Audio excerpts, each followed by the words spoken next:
sudah ada dalil silakan pakai, silakan pilih. Cuma tidak boleh menggabungkan mazhab mentaltik itu dengan alasan memudahkan agama. Kenapa itu Pak? Karena ada ulama tidak menjadikan rukun itu wali saksi. Yang penting ada wali, karena wali itu bisa jadi saksi. Gitu Pak. Jadi dia tidak pakai saksi, yang penting ada wali. Ada yang bilang dia tidak pakai wali, yang penting ada saksi. Karena yang paling utama ada yang menyaksikan. Ada juga yang bilang yang penting bisa tidak pakai mahar. Nah kalau mau digabung ini nikah kubur, tidak ada saksi, tidak ada wali, tidak ada mahar. Wah itu masalah itu tidak boleh. Bismillahirrahmanirrahim. Assalamualaikum warahmatullahi wabarakatuh. Alhamdulillah kita ketemu kembali di dalam channel Haji Bugis, channel yang insya Allah akan selalu menampilkan ceramah-ceramah agama yang semoga bisa menjadi ilmu yang barokah untuk kita semua. Amin ya rabbal alamin. Dimanapun kita berada, semoga kita semua dalam keadaan sehat walafiat. Apapun yang kita lakukan hari ini, semoga diberkahi oleh Allah Subhanahu wa Ta'ala. Amin ya rabbal alamin.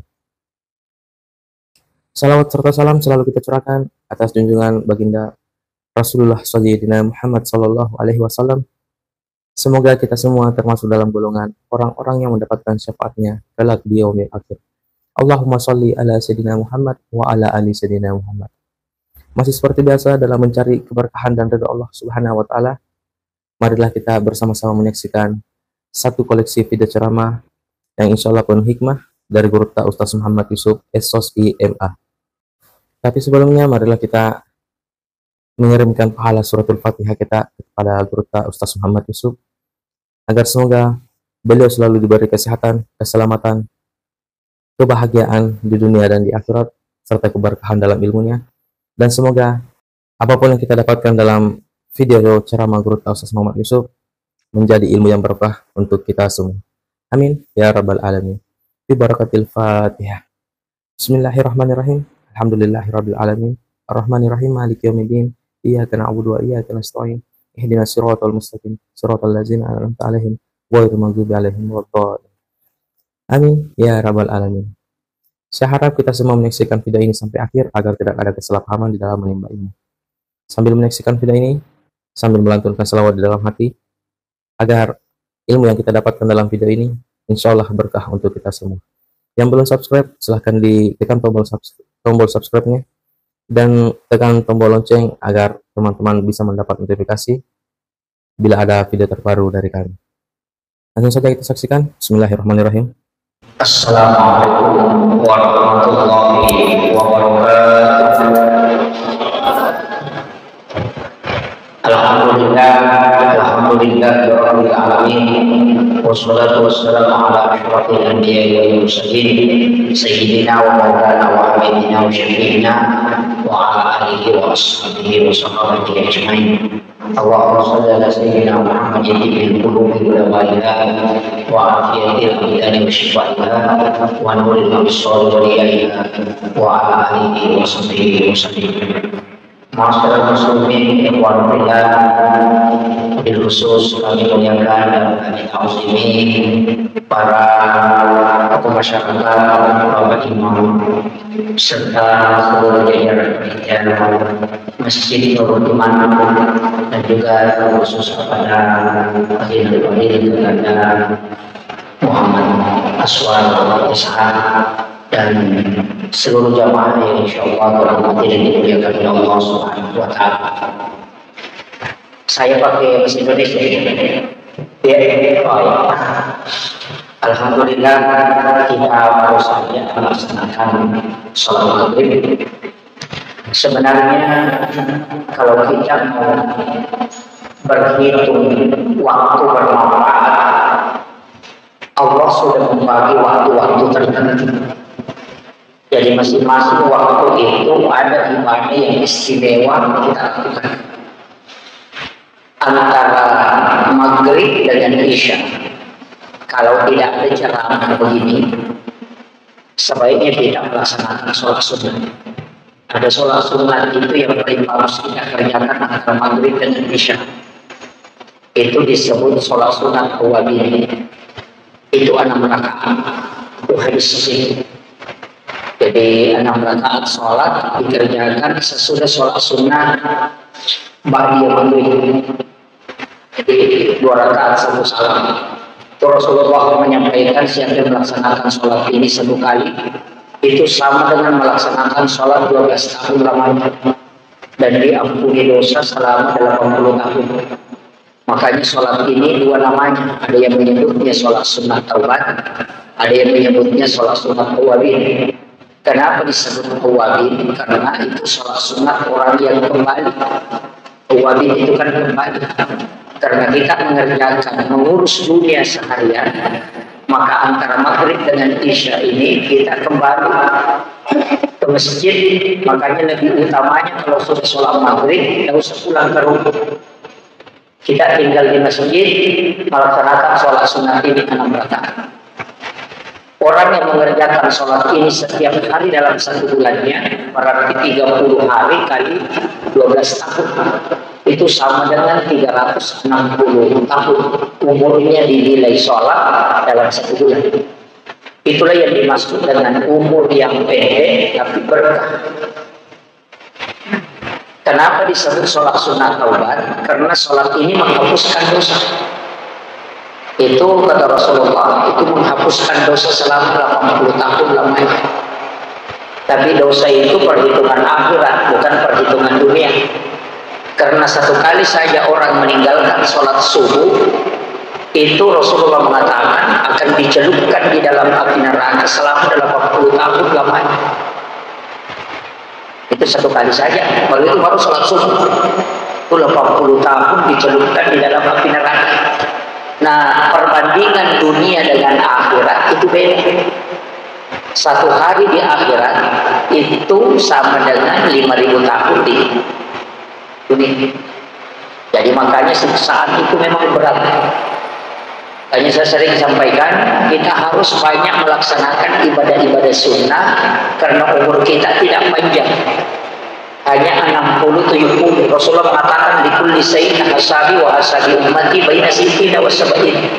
Umur umatku itu antara 60-70 tahun. Nah, kalau bapak umurnya 70 tahun, ada 10 tahun tidak dinilai karena itu belum balik. Berarti kalau 60 tahun, palingan maksimal 50 tahun itu baru terhitung. Nah, kalau kita ibadah 50 tahun, itu tidak banyak. Karena dalam 1 waktu sholat, itu paling tinggi 5 menit kita sholat. Sholat maghrib 5 menit, sholat isya 5 menit, sholat subuh 5 menit, sholat zuhur dan asar 5 menit. Jadi 5 kali 5, 25, tidak cukup setengah jam. Nah, waktu yang kita dikasih oleh Allah itu 24 jam. Nah, waktu yang kita pakai sholat itu cuma 25 menit. Kalau dikali anak 50 tahun itu hanya sekitar 3 bulan 8 hari. Jadi kalau waktu 3 bulan 8 hari ini yang kita gunakan sholat, kadang-kala dosa kita lebih banyak daripada sholat kita. Sholatnya 5 menit, gosip setengah jam, itu makruh 25 menit itu. Nah, jadi makanya kalau kita tidak mencari ibadah-ibadah sunnah untuk menutupi kekurangan-kekurangan ibadah, kita jadi masalah. Dari sinilah ulama kita mengajarkan kenapa itu niat penting. Karena niat ini yang menentukan satu perbuatan, apakah perbuatan itu menjadi perbuatan akhirat yang mendatangkan pahala atau tidak. Ada orang tidur 10 jam, itu tidak dapat apa-apa. Tapi ada orang tidur 10 jam, itu dapat pahala ibadah. Itu karena niat. Makanya tidur itu terbagi. Ada tidur ilahiyah, ada tidur sunnatullah, ada tidur syaitaniyah. Kalau tidur ilahiyah berarti tidur yang berpahala. Yang mana tidur berpahala? Yang pertama, orang yang tidur untuk ibadah. Makanya Bapak Ibu sekalian kalau mau tidur kalau malam, niatkan memang bahwa saya mau tidur cepat supaya bisa bangun sholat tahajud. Berapa lama kita tidur itu dinilai ibadah di hadapan Allah. Karena tidurnya kita untuk ibadah. Itu tidur yang berpahala. Bapak kalau tidak berniat begitu, rugi betul itu. Sama kalau orang bilang mau tidur cepat supaya bangun nonton nanti sepak bola, itu tidak ada dia dapat itu. Kan begitu. Jadi kalau kita mau tidur, niatkan memang untuk bangun sholat tahajud. Kalau bukan sholat tahajud, niatkan untuk bangun sholat subuh. Maka orang itu tidur untuk ibadah, maka tidurnya itu berpahala. Itu penting kan? Makanya inilah yang disebut dengan tidur ilahiyah. Yang kedua, tidur yang berpahala adalah tidurnya orang yang mengistirahatkan diri dari sholat untuk sholat. Misalnya kita sudah sholat tahajud, waktu subuh masih ada 2 jam. Kita mengatakan saya mau tidur sejenak untuk mengistirahatkan diri supaya bisa nanti maksimal sholat subuh. Itu ibadah itu. Berapa lama kita tidur itu dinilai ibadah, karena tidurnya istirahat dari ibadah untuk ibadah. Makanya kalau kita hitung, Pak, umur kita ini lebih banyak tidur daripada ibadah. Kalau kita tidak hitung begitu, makanya ulama-ulama kita dari dulu, dari situlah alasannya Imam Nawawi ad-Dimashqi dalam kitab Hadis Arba'in Nawawi, hadis pertama yang dia tulis dalam kitab Hadis Arba'in itu adalah hadis tentang niat. Innamal a'malu binniyat wa innamal likulli imri'in ma nawa.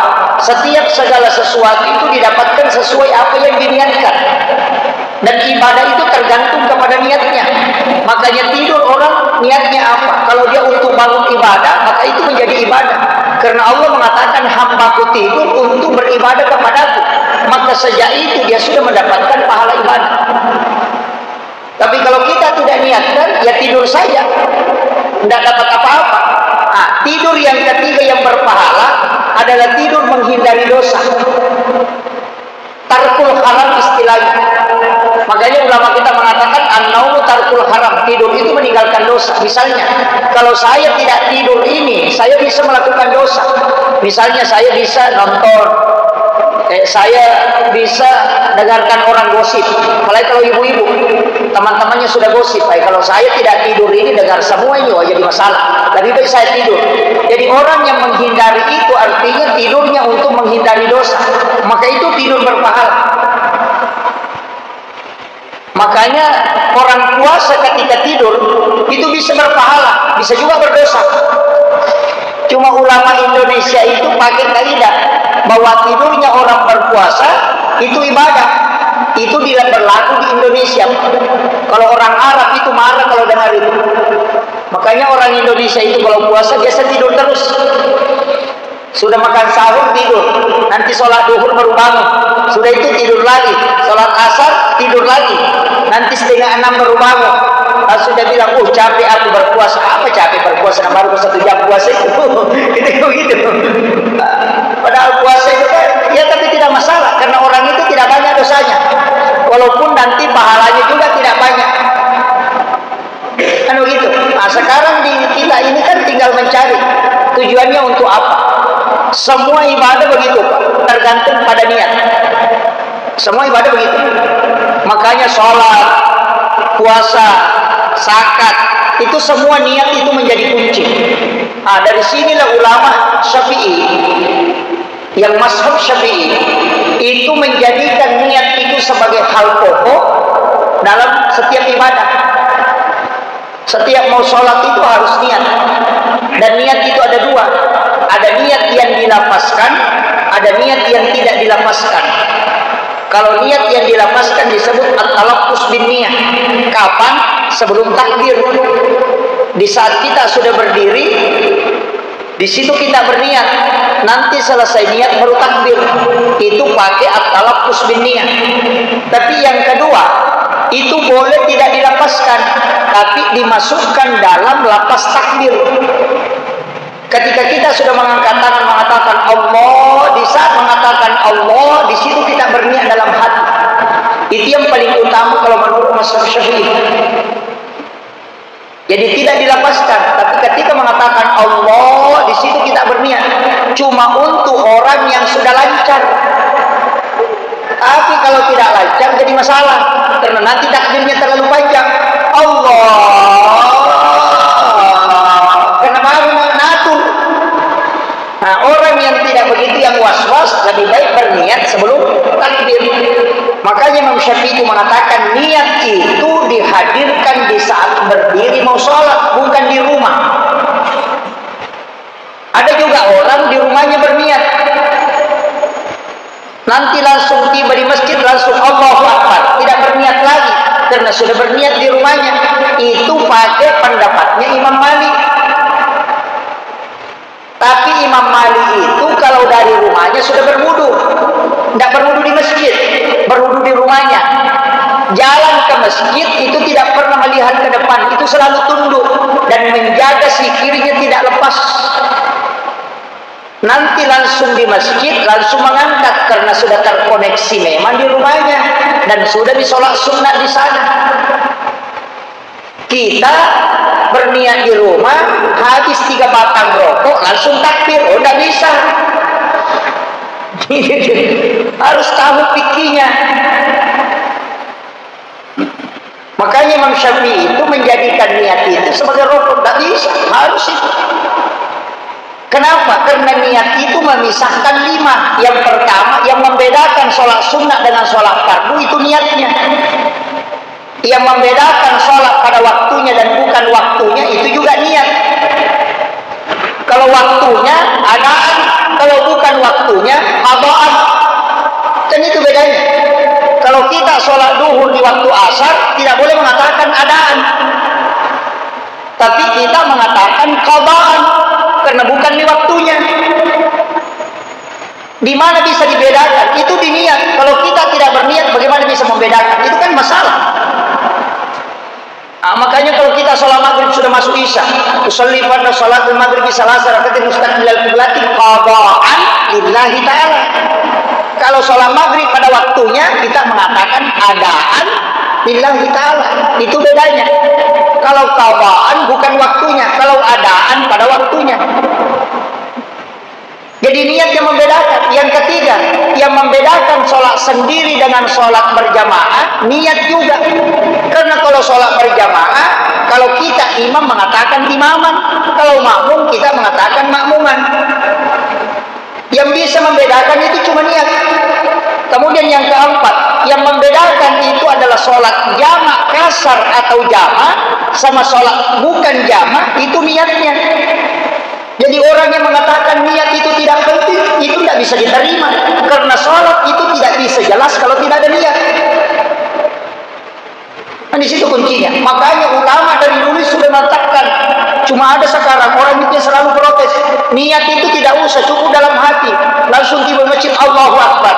Itu orang tidak belajar fikih itu. Ini yang bahaya sekarang. Ada juga justru melarang pakai mashaf. Tidak usah pakai mashaf, langsung saja pakai kembali kepada Al-Quran dan hadis. Pakai Al-Quran dan sunnah. Kita cukup pakai Al-Quran dan hadis. Tidak usah pakai mashaf, pakai saja Bukhari Muslim. Orang itu kan tidak tahu sejarah. Imam Bukhari dan Imam Muslim itu bermazhab Syafi'i. Jadi Imam Bukhari, Imam Muslim itu mazhabnya Syafi'i. Imam Bukhari meriwayatkan hadis itu kurang lebih 8.000 hadis.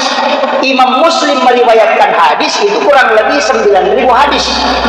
Ketika digabungkan dua ini ulama itu 108.000 hadis. Bukhari Muslim.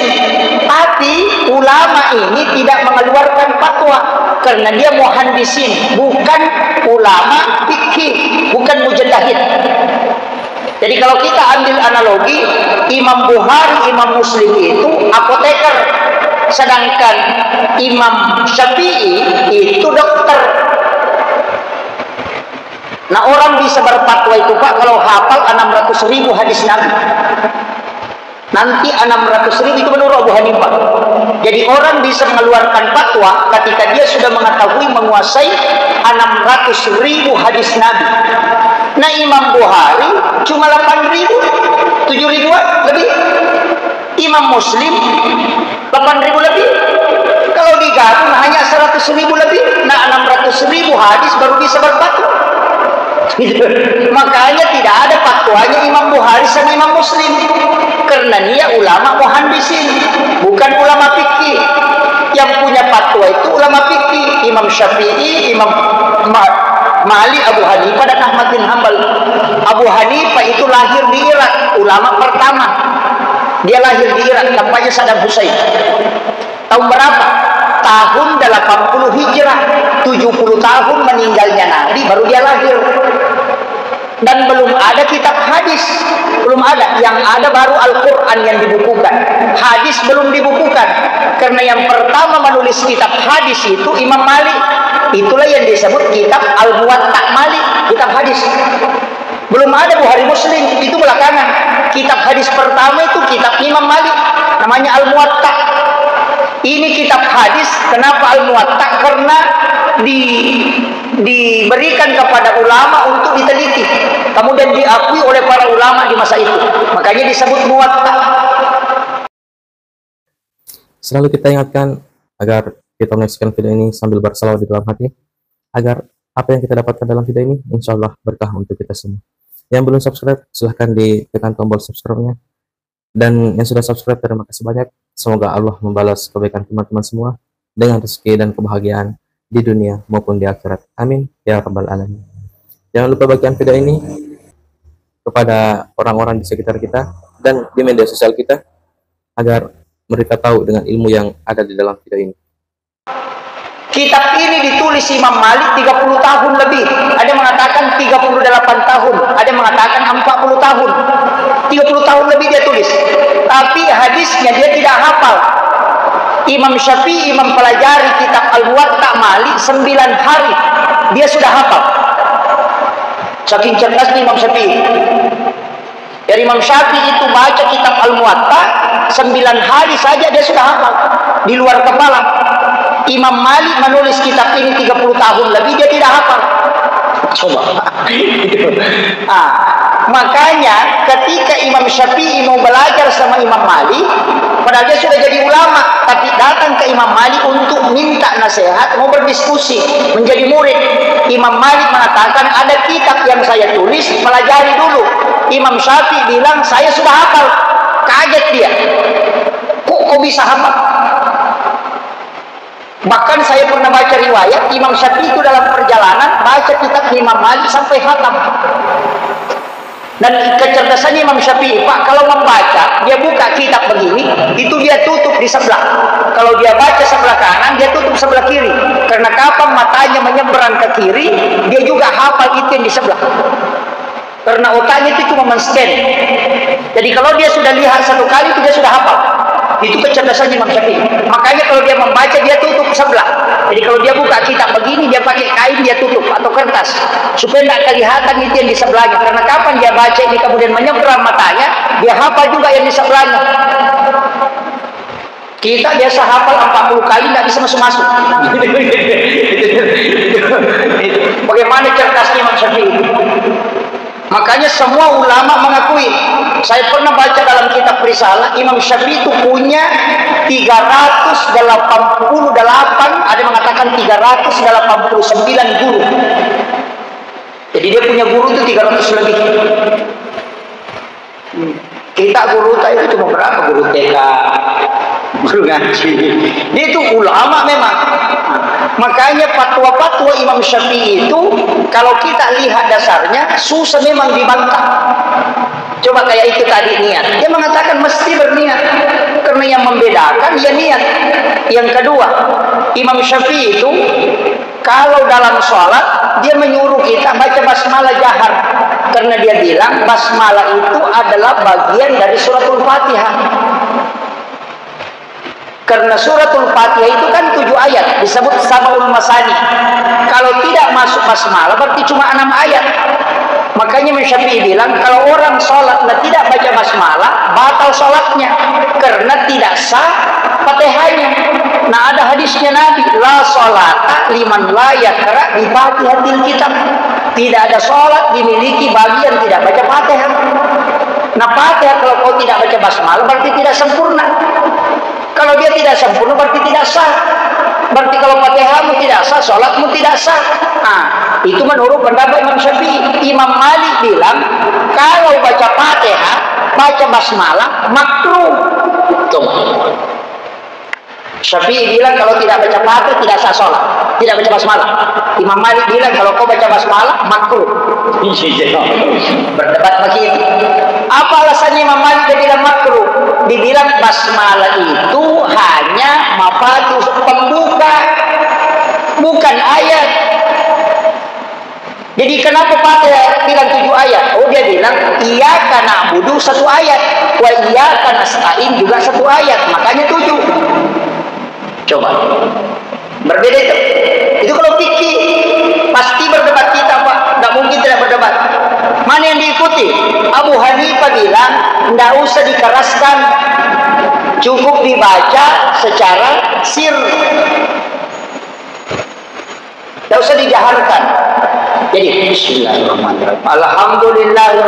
Imam Syafi'i bilang, kenapa ada kecil ada besar? Kalau gitu. Jadi kalau kita mau berdebat, Pak, tidak sholat itu. Makanya saya kuncinya satu.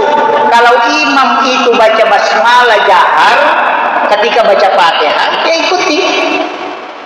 Kalau ada orang menjadi imam di masjid ini dari luar, baik Muhammadiyah ataupun dari Salafi ataupun dari mana, nah dia mau jadi imam, mestinya dia jaharkan basmalah, karena dia mengikuti adab yang ada di masjid itu. Tidak boleh dia merubah. Makanya Imam Syafi'i itu ketika ke masjidnya Abu Hanifah, kan sudah meninggal Abu Hanifah, yang tinggal itu muridnya, namanya Abu Yusuf. Imam Syafi'i datang di situ, disuruh jadi imam, dia jadi imam, sholat subuh. Imam Syafi'i tidak kunut. Padahal Imam Syafi'i bilang kalau orang sholat subuh dan tidak kunut, itu sujud sahwi. Tapi Imam Syafi'i tidak kunut. Imam Syafi'i juga tidak menjaharkan basmalah. Setelah salam, seluruh jamaah tanya muridnya Imam Syafi'i, kenapa tidak kunut tadi? Kita tunggu engkau kunut dan kami mau ikut aminkan. Imam Syafi'i bilang, tidak, saya kunut karena masjid ini masjidnya Abu Hanifah. Yang ikut di belakang saya murid-muridnya Abu Hanifah yang tidak kunut subuh. Kalau saya kunut, saya salah, karena saya merubah adab yang ada di sini. Coba. Kita kadang mentang-mentang baru 3 hari belajar langsung datang salah semua, pokoknya dia yang benar. Oh, ini jadi masalah ini. Itu yang banyak mengacaukan umat, dan itu tidak boleh. Kita itu punya adab. Saya itu Pak, kalau ceramah di masjidnya Muhammadiyah, saya lebih Muhammadiyah daripada Muhammadiyah. Karena itu menghargai adabnya, menghargai ibadah yang ada di situ. Selama ibadah itu ada dalilnya. Kecuali memang tidak ada, ya jadi masalah. Nah, pendapat ulama, ketika ulama sudah berbeda pendapat, itu sudah pasti ada dalil. Karena hanya kenapa berbeda? Karena memahami dalil yang menyebabkan berbeda. Dan begitu. Jangan bilang ini tidak ada dalilnya. Kalau sudah pendapat mazhab pasti ada dalil. Cuma kau yang tidak temukan. Coba. Saya kasih mana yang kita kalau bicara dalil ada semua. Ulama kita dari dulu itu sudah tahu, oh ini hadisnya ini. Banyak. Cuma kadang kita pertentangkan. Sama juga dengan baca Fatihah. Kalau ada makmum. Kalau ada makmum, bagaimana hukumnya makmum? Apakah dia baca Fatihah atau tidak? Kalau Imam Syafi'i wajib baca Fatihah. Makmum itu tidak boleh tidak baca Fatihah. Jadi nanti imam selesai baca Fatihahnya, walaqolin, amin, diam sejenak, kemudian makmumnya diberi kesempatan baca Fatihah. Yang kedua, boleh dia mengikuti dalam hati. Dua-duanya dibolehkan, karena Imam Syafi'i mengatakan kalau dia tidak baca itu tidak sah. Karena pakai kaidah la sholata liman la yaqra bi Fatihatil kitab. Tapi Imam Abu Hanifah dengan Imam Malik mengatakan tidak usah. Kalau imam sudah baca Fatihah, tidak usah kau baca Fatihah. Dengarkan saja baru aminkan. Ada juga dalilnya. Karena Rasulullah mengatakan qiraatul imam, qiraatul makmum. Bacaannya imam itu juga bacaannya makmum. Jadi kalau imam sudah baca, tidak usah mau kau baca. Nabi bilang itu tadi makmumang. Cukup aminkan saja, sudah selesai persoalan. Kan begitu. Jadi mana yang benar? Benar semua. Tapi mana yang kita pakai? Tergantung mana yang kita yakini. Tapi jangan salahkan yang dipakai orang. Jadi orang itu berdebat, Pak, kalau dia saja yang dianggap benar, wah itu berdebat pasti. Iya, sama sih kalau ada pilihannya orang presidennya saja yang dianggap bagus, wah berdebat itu. Calegnya saja dianggap bagus, wah bertengkar itu. Bajunya saja yang dianggap bagus, wah berkelahi itu. Mobilnya saja Nabi bilang bagus, Nabi bilang semua mobil itu jadi mobilku saja yang bagus, wah berkelahi itu. Tapi kalau bilang ini bagus, makanya pendapat Imam Syafi'i cocok dipakai di Indonesia. Kenapa? Karena medannya kondisinya pas, tapi susah dipakai di Mekah. Termasuk Imam Syafi'i, sentuhan kulit laki-laki perempuan tanpa pelapis itu batal wudu, mutlak batal. Kalau sentuhan Di Indonesia cocok karena tanpa wudu laki-laki dengan perempuan pisah. Jamaah laki-laki perempuan pisah. Pintu masuk masjid laki-laki perempuan pisah. Dan jamaahnya tidak penuh. Masjid seluas ini tidak penuh. Makanya tidak berdempetan. Jadi kalau baku sentuh perempuan pasti ada masalah. Kenapa bisa baku sentuh dan tidak ketemu? Nah, kalau dibawa ke Mekah tidak bisa. Orang baru mau tawaf, tak berak perempuan, kembali lagi berwudu. Jadi kalau masafnya sepi dibawa ke Makkah, insya Allah bapak tidak haji. Cuma pergi berwudu baru pulang. Karena cuma bolak-balik di tempat wudu itu tidak selesai-selesai. Itu makanya mashaf itu ada tempatnya dipakai. Syafi'i mau dipakai jual beli susah, di Indonesia tidak bisa. Yang kita pakai mashafnya Abu Hanifah dengan Imam Malik untuk ekonomi di Indonesia, karena kita pakai label. Imam Syafi'i itu tidak boleh pakai label, harus pakai akad. Nah, kalau ada mau beli ikan, ditanya siapa ikan ini? Ikanku. Oh, kita mengatakan siapa namamu? Akbar. Wahai Akbar, saya beli ikanmu 10.000 tidak halal karena Allah. Langsung bilang, Akbar, saya jual ikanku kepadamu dengan harga 10.000 halal karena Allah. Baru bisa dibayar. Kalau itu dipakai supermarket, Pak, stres pakai supermarket. Nggak bisa, karena dia harus pakai akad. Nah, makanya akad nikah itu pakai Syafi'i. Akad nikah kita di Indonesia itu kan pakai Imam Syafi'i. Saya nikahkan dan kawinkan engkau ini binti ini dengan mahar seperangkala salat dibayar tunai karena Allah. Lalu saya mengatakan saya terima nikahnya ini binti. Itu kan Syafi'i. Kalau Imam Abu Hanifah itu tidak usah diulang. Kalau dia sudah mengatakan saya nikahkan dan kawinkan engkau ini binti ini dengan mahar 1 cincin emas halal karena Allah, langsung bilang saya terima apa yang disampaikan tadi Pak Imam, selesai, nggak usah diulang. Nah sudah bilang jadi itu coba. Jadi agama itu begitu, kalau fikih pasti begitu. Jadi kalau ada orang tidak mau berbeda, berarti dia tidak pelajari fikih, karena fikih itu luas. Sama juga dengan sholat begini, Pak. Kalau kita sholat berjamaah, kalau berdua di sebelah kanannya baru mundur sedikit 1 jengkal. Kalau dia berdiri lurus di depan kita, di samping kita yang imam maju. Atau kita sholat sendiri, baru ada orang datang jadi makmum. Ada ulama itu yang tidak boleh menyentuh, bilang tidak boleh. Jadi kalau kita ada kan orang begitu, kalau mau ikut sama orang di depannya sholat, dia sentuh dulu baru takbir. Oh itu tidak boleh. Dia mengharamkan orang sholat disentuh oleh orang tidak sholat, tidak boleh. Jadi mesti takbir dulu baru sentuh kalau mau disentuh. Makanya ada ulama mengatakan jangan disentuh, cukup pakai isyarat berdehem. Kalau mau ikut berdiri di belakangnya bilang, nah itu isyarat bahwa saya ada di belakangmu mau ikut. Tidak usah disentuh. Ada yang mengatakan tidak disentuh supaya ada isyarat. Kalau dia mengangkat bahu kanan berarti dia sholat fardu. Kalau dia mengangkat bahu kiri berarti dia sholat sunat. Itu syaratnya. Makanya kalau ada orang berdiri sholat kita mau ikut, pegang punggungnya, tapi jangan keras. Nanti dia kaget. Jadi cukup diletakkan tangan begini. Kalau dia mengangkat bahu kanan berarti dia sholat fardu, silakan ikut. Tapi kalau dia mengangkat bahu kirinya berarti dia sholat sunat. Itu kode.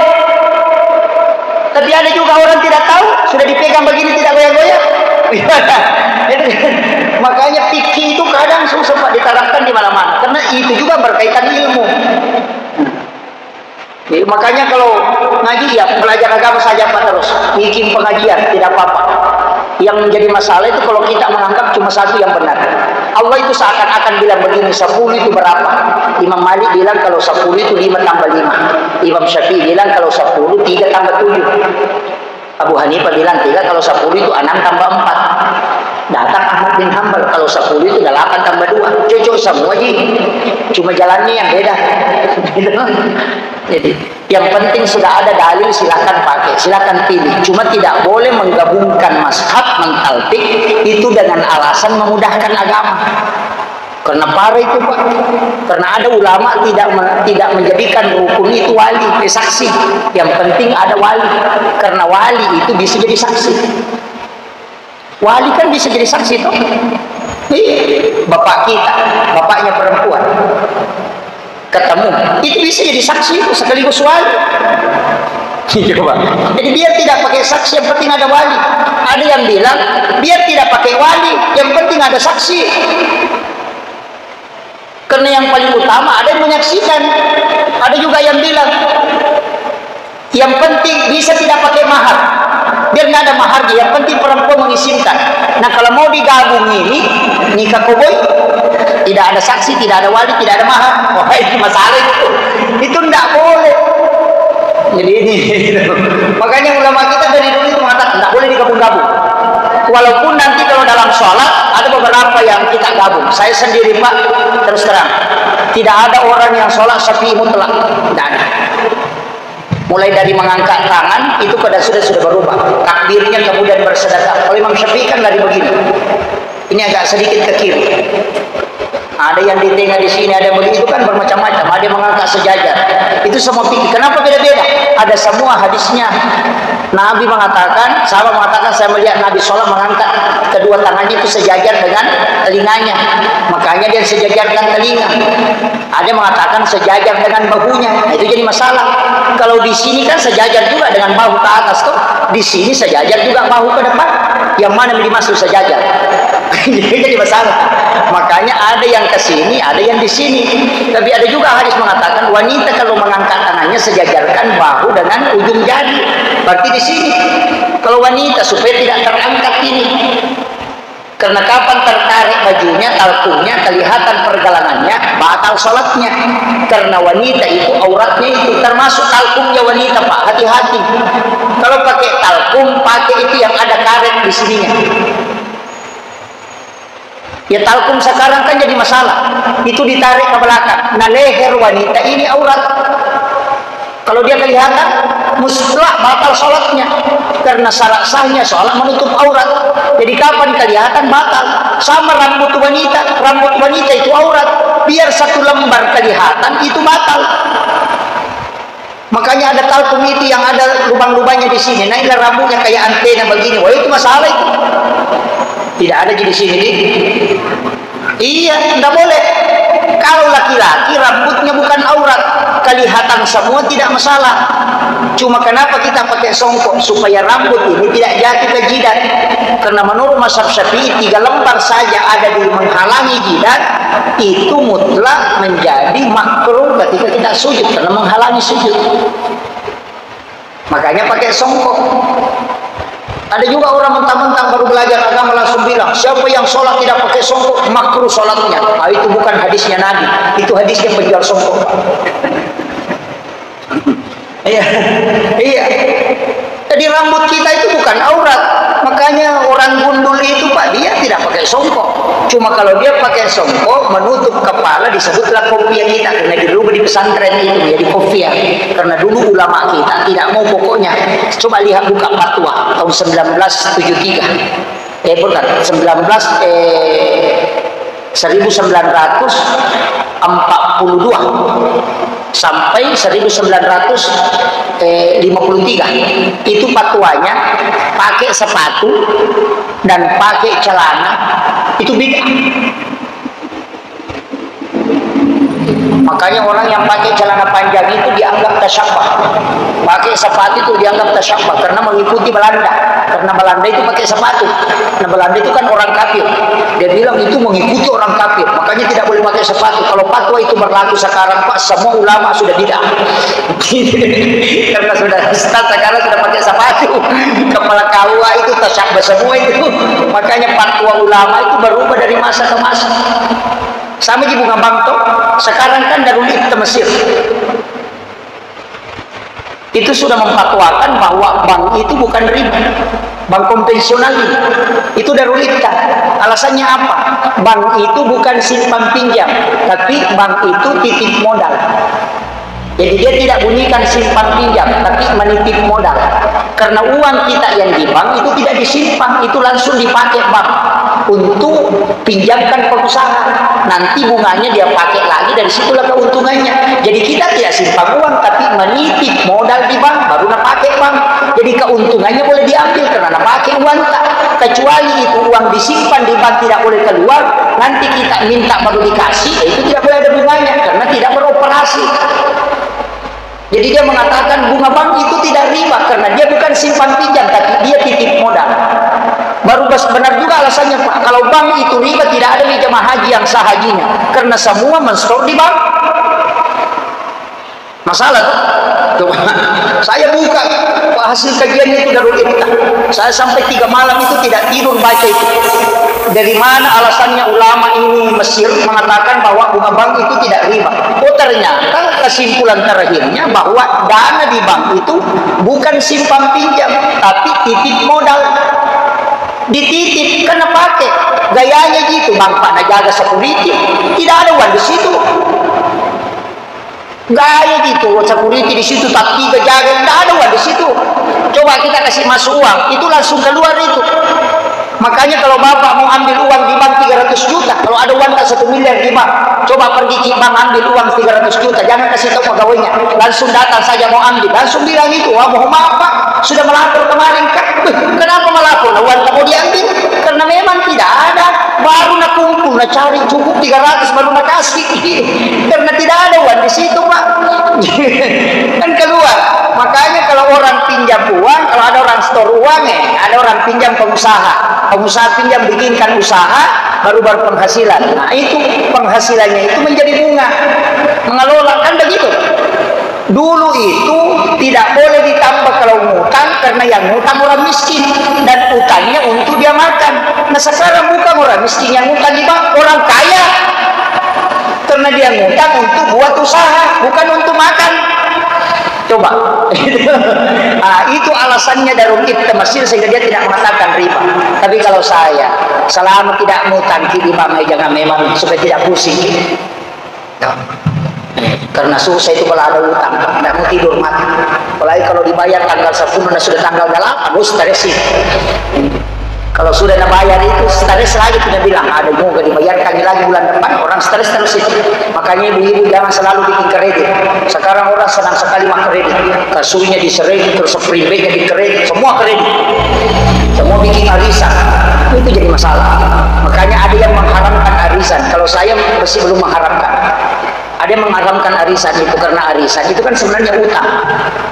Kan utang, kalau bapak ngarisan 10 orang, kemudian di lot kita naik, kita ambil uang, sebenarnya itu kita berutang sama 9 orang.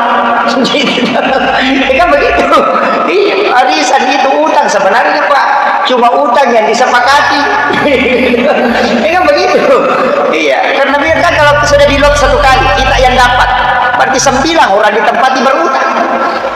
Begitu. Nah, makanya arisan itu ada yang mengharamkan. Kalau saya belum mengharamkan, tidak sampai mengharamkan kalau arisan. Dan itu masih disepakati. Kecuali yang ditambah di lot pertama bayar 100, nanti lot kedua 110, itu tidak boleh karena itu sudah riba. Gitu. Jadi makanya hati-hati juga mengarisan. Oh ini sudah masuk isya ya. Yang terakhir sudah masuk Pak. Mana yang dikuning? Yang bunyi atau yang di belakang? Sama saja, 139, 138 sama saja. Begini, jadi tadi saya katakan waktu-waktu istimewa itu Pak gunakan. Antara maghrib isya sebaiknya kita sholat. Kalau mau mengaji itu sebelum maghrib, sebelum masuk maghrib mengaji. Nanti sudah maghrib sholat sunat, itu sholat sunat awabin. Sudah isya bagusnya kalau mau mengaji. Ada waktu nanti itu mau masuk subuh, di situ juga kita paling bagusnya istighfar di waktu sahar. Makanya di waktu itu bagusnya kita makan sahur. Makanya makan di situ kan makan sahur, makan di waktu sahar. Nah sahar itu 15 menit sebelum waktu subuh. Jadi kalau mau makan sahur Pak, sebenarnya menjelang imsak baru kita makan sahur. Ada juga orang makan sahur jam 2 malam. Bukan makan sahur itu, makan tengah malam itu. Yang makan sahur itu menjelang subuh, makanya disebut dalam ayat itu wadil azhari hum yastaghfirun, dan di waktu sahara hendaknya kalian beristighfar. Waktu sahara itu sempit sekali, makanya bagusnya kalau kita makan sahur itu menjelang imsak. Jadi 5 menit sebelum imsak sahur maki. Tapi Nabi bilang sedikit sekali waktu itu Ustaz, nanti masih mau makan habis waktu. Oh gampang, makan saja jam 2, tapi jangan niatkan sahur. Biar 5 piring mau makan tidak apa-apa, tapi jangan niatkan sahur. Nanti menjelang imsak, ambil air putih sama kurma, baru niatkan sahur. Nah, sebentar itu, karena tinggal makan kurma 3 biji baru minum air putih selesai. Karena sudah makan 3 piring tadi. Jadi ambil berkahnya, waktu berkahnya makan sahur dengan kurma, apalagi kalau direndam, ambil kurma 3 biji, rendam di air 1 gelas, nanti bangun sahur, makan kurmanya, minum airnya, itu bisa menyembuhkan 40 penyakit kata Nabi. Itu air rendaman kurma. Tapi air hangat kuku itu bagus sekali untuk dijadikan sebagai obat. Akhirul kalam, wallahul muwaffiq ila aqwamit thoriq. Assalamualaikum warahmatullahi wabarakatuh. Masya Allah, tabarakallah. Alhamdulillah ada banyak ilmu yang terdapat di dalam video ini, dan ada banyak hikmah yang insya Allah bisa kita petik, dan semoga bisa ada banyak amalan yang bisa kita amalkan.